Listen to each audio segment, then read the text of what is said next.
NCR में धुंध की चादर के बीच हवा और अधिक दमघोटू होती जा रही है। एयर क्वालिटी खराब होते हुए देखकर वायु गुणवत्ता प्रबंधन आयोग ने दिल्ली एनसीआर में ग्रेडेड रिस्पांस एक्शन प्लान यानी कि GRAP फेज 3 लागू किया। इसके तहत कई जरूरी कदम उठाए जाएंगे। आखिरकार आम लोगों के जीवन में क्या होगा इससे परिवर्तन, देखिए खास रिपोर्ट। और भी जहरीली हो गई है दिल्ली एनसीआर की हवा। हर तरफ सिर्फ कोहरे का गुबार।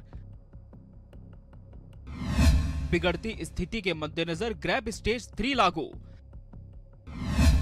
अब ये सारी गतिविधियां हो गई प्रतिबंधित। दिल्ली एनसीआर में प्रदूषण की स्थिति किसी से छिपी नहीं है। 24 अक्टूबर को दीपावली के बाद से दिल्ली की हवा और जहरीली हो गई है। हर तरफ बस कोहरे का ही साम्राज्य दिखाई दे रहा है। धुंध की चादर के बीच वायु प्रदूषण बढ़ता जा रहा है। वायु गुणवत्ता गंभीर श्रेणी में पहुंचने की कगार पर है। दिल्ली में बीते 24 घंटों का एवरेज एयर क्वालिटी इंडेक्स शाम 7 बजे 393 था। ये इस साल जनवरी के बाद से सबसे खराब लेवल है। इसके पहले दिल्ली का एयर क्वालिटी इंडेक्स सोमवार यानी दीपावली के दिन 312, मंगलवार को 302, बुधवार को 271 और गुरुवार को 354 था। अगले 3 दिन में दिल्ली की हवा और खराब होने का पूर्वानुमान व्यक्त किया गया है। बिगड़ती एयर क्वालिटी को देखते हुए वायु गुणवत्ता प्रबंधन आयोग ने ग्रेडेड रिस्पांस एक्शन प्लान यानी ग्रैप के तीसरे चरण के तहत उपायों को लागू करने का फैसला किया है।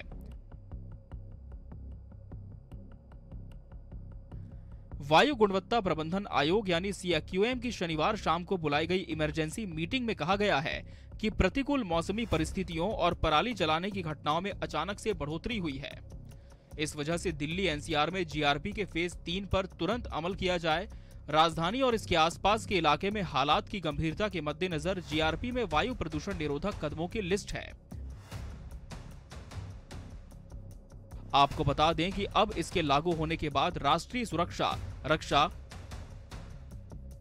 स्वास्थ्य सेवा, रेलवे, हवाई अड्डों, मेट्रो रेल, अंतर्राज्यीय बस टर्मिनल, राजमार्ग, सड़कों, फ्लाईओवर, बिजली पारेषण, पाइपलाइनों से संबंधित आवश्यक परियोजनाओं और सेवाओं को छोड़कर सभी निर्माण और विध्वंस गतिविधियों पर प्रतिबंध होगा।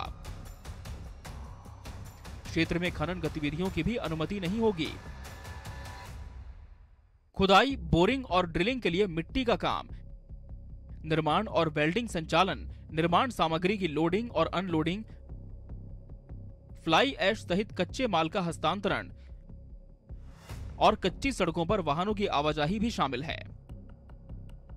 थर्ड फेज के तहत बैचिंग संयंत्रों के संचालन, ओपन ट्रेंच सिस्टम के माध्यम से सीवर लाइन डालने, वाटर लाइन, ड्रेनेज कार्य और इलेक्ट्रिक केबल बिछाने, टाइल, पत्थरों और अन्य फर्श सामग्री को काटने और लगाने, पीसने की गतिविधियां, वाटर प्रूफिंग कार्य, सड़क निर्माण और मरम्मत कार्य पर प्रतिबंध शामिल है।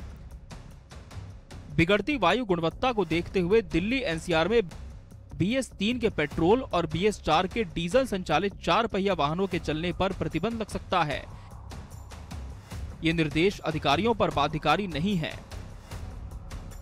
दूध और डेयरी यूनिट और लाइफ सेविंग मेडिकल इक्विपमेंट, औषधियों और दवाओं के निर्माण में शामिल लोगों को प्रतिबंधों से छूट दी गई है।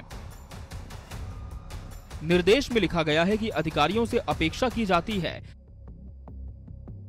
कि वो सड़कों, हॉटस्पॉट्स, भारी ट्रैफिक कॉरिडोर पर व्यस्ततम ट्रैफिक घंटों से पहले पानी का छिड़काव करें, धूल को कम करने वाले यंत्रों का उपयोग करें और एकत्रित धूल को निर्दिष्ट स्थलों या लैंडफिल में फेंक दें। बहरहाल दिल्ली में प्रदूषण की रोकथाम को लेकर उठाए जा रहे ये कदम कितने लाभकारी होंगे और आम जनता का कितना सहयोग इन पाबंदियों पर मिलेगा, ये देखने वाली बात होगी।